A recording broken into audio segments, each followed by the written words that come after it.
there is a photograph circulating online which seems to show that a rather hasty patch-up job has been done on the beard, and there's some appears to be some glue evident around the join in between the chin and the beard, and that's the sort of smoking gun, if you like. As you say, we don't yet know exactly how this has happened, but the mask seems to be in slightly less good condition than it was a very short while ago. Our best brains at the BBC apparently have confirmed that it is true.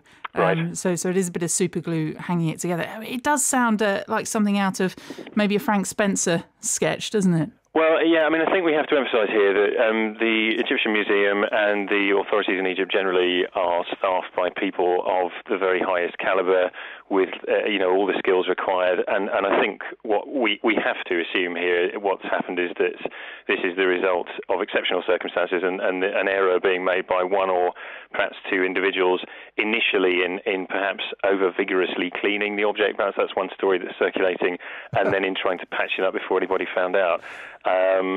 Yeah, very regrettable.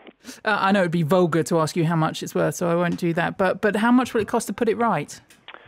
Well, one of the problems with the technique that seems to have been used is that it is not very easy to reverse.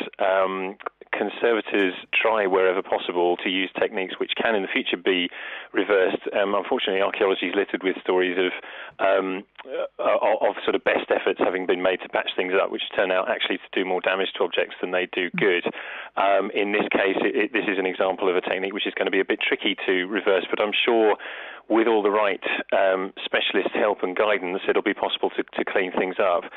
Difficult to put a figure on that. It won't be easy, but I'm sure that improvements will be made, and quite quickly as well. Chris, it's Tony here. I've just got this vision of whether it be a cleaner or otherwise, of someone just standing there with the mask in one hand and the beard in the other, just going, Speech does this kind of thing happen? It's extremely rare. I mean, it's impossible to overstate, I think, just how important and iconic this particular piece is, and everybody in the museum will be very well aware of how important it is to make sure that this thing is treated with the utmost care and respect and is kept intact. And I don't really want to think about the scenario in which the beard came away from the main part of the mask, if that's what happened. But I mean, I can only imagine the feeling of panic, dread, terror that might have gone through somebody's mind if that is what's happened.